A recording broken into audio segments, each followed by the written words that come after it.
आंबुल राई कहतु किंबा आंबुल बेसर कि चटपटा फ्लेवर थिबो टिके खट्टा मिठा लागुथिबो। यार कॉम्बिनेशन टा अरुआ भात सहित हो किंबा उषुना भात सहित खाया पे तो बहुत भल लगी थाए।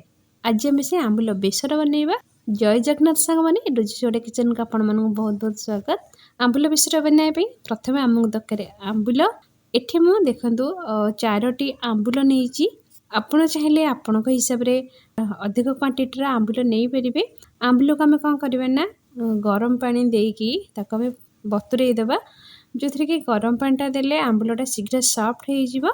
जदि कुआनी आंबुल थिबो ताको मध्ये आपण नै परिबे। एबे कोन करबे ना आको में साइड रे रखि देबा 10 मिनिट छाड़ी देबा।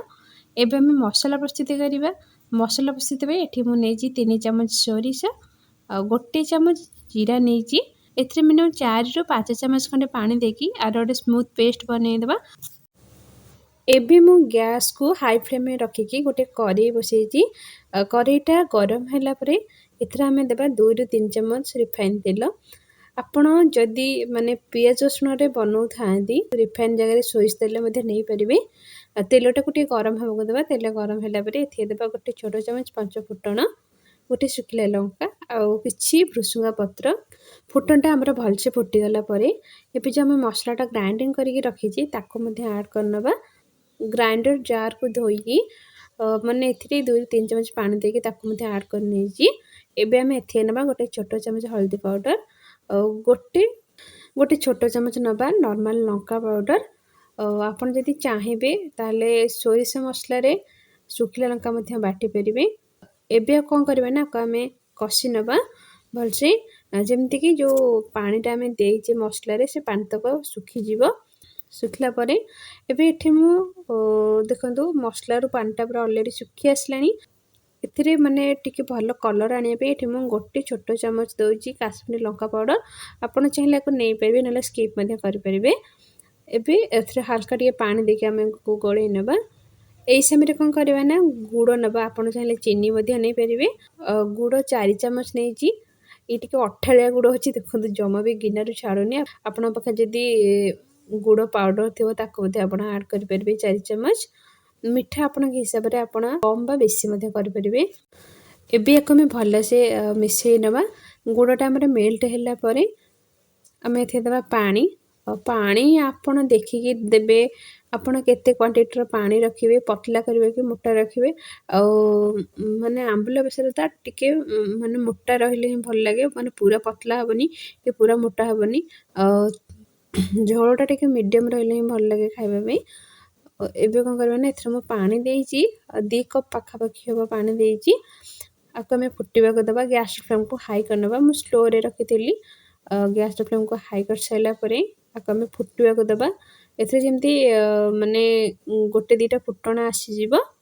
फुटण आसला परे हम जो आंबुल ने जो बतुरे थिले से पानीटा को हमें निगाड़ी से आंबुल को हम एथरे ऐड करनबा। आको हमें माने 5 मिनिट लो फ्लेम रे छाड़ देबा सिझिबा पई।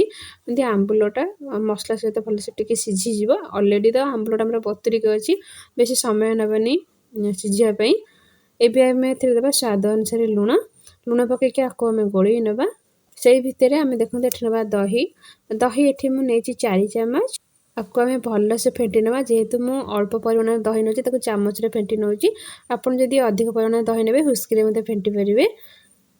फेंट साइला परे ताको हमें साइड रे रखि देबा। एठी देबा किछि नडिया। एठी मु रस देकी आंबुल बेसर बनैबा। तार स्वाद आपण खाइले भी भूली परिबेनी एते स्वादिष्ट लागिवो। एबे मु देखो तो आपण चाहिले नडिया को कोरेई परिबे। छोटो फाळे नडिया को कोन करछि ना छोट छोट पीस रे काटिकी आको हमें ग्राइंडिंग करनबा पानी देकी। ग्राइंडिंग करला बेले टिके अधिक परिमाण नडिया रे पानी दरकारे। मु मिनिमम हाफ कप रो टिके अधिक पानी एथि देछि। आपण देखिकी से अनुसार पानी देबे जेंति माने नडियाटा आपनकर भल से ग्राइंडिंग हे जिवो।